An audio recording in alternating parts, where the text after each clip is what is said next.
Welcome back, guys. Thanks for joining me for another beer review. You're watching All the Beer, No Idea. I'm Baz. You probably know that by now. Quickly, before we get going, I'm not sure what the time is, but about an hour ago, I finished a live I was doing. I started a live at 6:30 today, this evening, doing a spicy food challenge. That live carried on and carried on and carried on. Not because it took me a long time to do food, but I had a lot of interaction and that. And I decided to do a live beer review while I was in there. Now the beer was Bibliotech Sweet Smelly Trees Imperial Stout. Now at the time, I did not know how much that beer was. I guessed it was about £5 for that beer. Now, the beer review that I'm going to do now is a beer that was off that same order. And I just happened to have found the order form for that order that I placed all these beers on. So basically what I'm saying is I found the order form, so I'm going to, anyone that watched that or hasn't watched it or wants to watch it, just to let you know, the beer that I reviewed in that live from Bibliotech Sweet Smelly Trees Imperial Stout actually coming at £4.25 and not £5 like I was kind of guessing. So yeah, that's that bit cleared up. Now the beer that I'm reviewing now is also another beer off that order, which I'm probably repeating myself now because I've had a couple of beers now, so I'm probably just talking shit. But what we've got is an Italian beer now, and it's from Crak Brewery, and like I say, out of Italy, and it's a New Zealand gluten-free IPA. Now there doesn't seem to be any sort of name for it, but that is the can. It's quite a cool can, I quite like that, that's quite funky. It's in a 400ml can, it is, rather than 440ml that I was expecting to say, and it's coming in at 7%. Now this beer come in at £5.25, so it's coming a lot more than the Imperial Stout. It's the first time I've had anything from this brewery, so it's going to be interesting. The first I heard of this brewery was from Dean's Beer Reviews. I think he's very impressed with this brewery. Now, if Dean likes a beer from a brewery, it's got to be good. So, I saw it, had to give it a go. So let's get it out into this glass and see what we get. I'd say it's a first for me and the channel. So it'll be interesting to see what we get. It's not one of those big sort of hazy ones. I have got so many bubbles sticking to this glass, it is unreal. What is happening with my glass cleaning regime, I don't know. But I probably need a kick in the face. No real head on that. Now, whether that is down to my glass cleaning skills, I don't know. But I'd have expected more head on that. It's slightly hazy.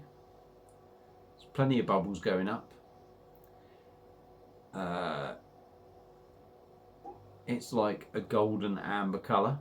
It's looking a little bit uninviting, if I'm totally honest. Now I'm hoping that's not just my glass that is doing that, apart from me spilling it everywhere. But yeah, let's dive in on the nose, see what we get. Hoppy, pineapple, grapefruit. Not massive on the nose, to be honest. I'm going to have a look at the old date on this. 20th of the 11th, 22. So it should still be pretty damn good. I mean, it don't smell bad, but you know, for a beer that's £5.25, it doesn't really blow your mind.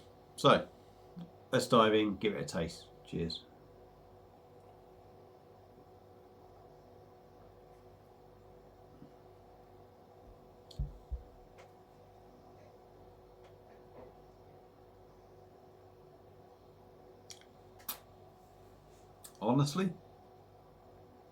Honestly, £5.25.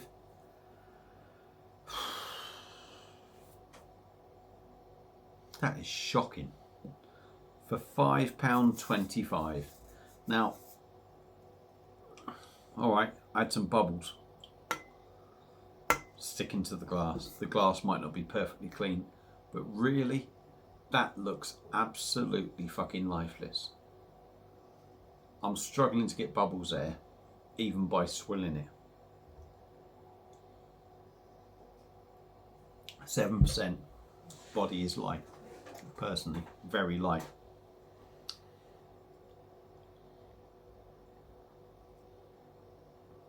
There is carbonation there, not loads. It feels flat.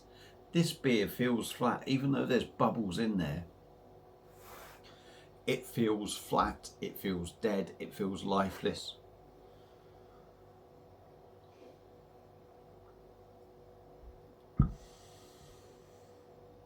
It is smooth, it is quite soft. And I think that's because the beer feels dead. There feels nothing in this beer. There's no body. There's no weight to it. There's no carbonation in there.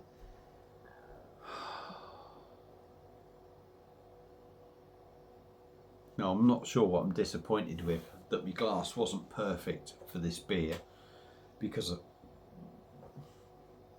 I feel like I want to blame the glass, because maybe it wasn't cleaned properly. But not every beer is like that. When you put it in a dirty glass, I mean, this, it just feels so lifeless.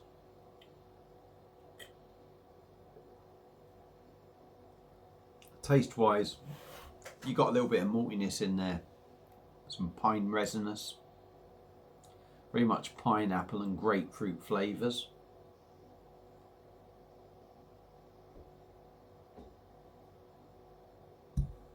It is quite enjoyable to drink. It's got a little bit more in it than maybe some of your £1.80 cans that you buy from the supermarket, but £5.25. I don't know. Have I just got a bit of a duff can? Has my glass ruined this beer? I don't know. But that is massively, massively disappointing. I don't know. £5.25. I expected a lot from this. I did. And for me, I've spent £5.25 on something that, quite frankly, take away the bigger can. If that was £3.30, I could have picked that up in fucking Morrison's, Tesco's for £1.80. That is a very, very, very average beer. I'm not convinced it's a brewery. I'm convinced, you know, I can't help but think there's something a little bit more to this. I'm not convinced that the glass has just killed this beer instantly, that the moment the beer has touched it. I do think there's something that's maybe not quite right. I don't know, but I mean, if this is how this beer is supposed to be, that is a massive disappointment and humongously overpriced. So Crak Brewery and their New Zealand gluten-free IPA, fucking hell, £5.25. I'll tell you what, shove that up your ass. That is you just don't bother. Now, if you've had it before and you think you've had a better can than me, tell me. I don't want to slay Crak Brewery, but I can only tell you what I see from this beer, and for me, massively, massively disappointing. So that's it for this beer review. I do apologise. I wanted a better one because it's cost me money. Thank you all for watching. No doubt you haven't enjoyed it, but I'll see you again soon on another beer review. Cheers.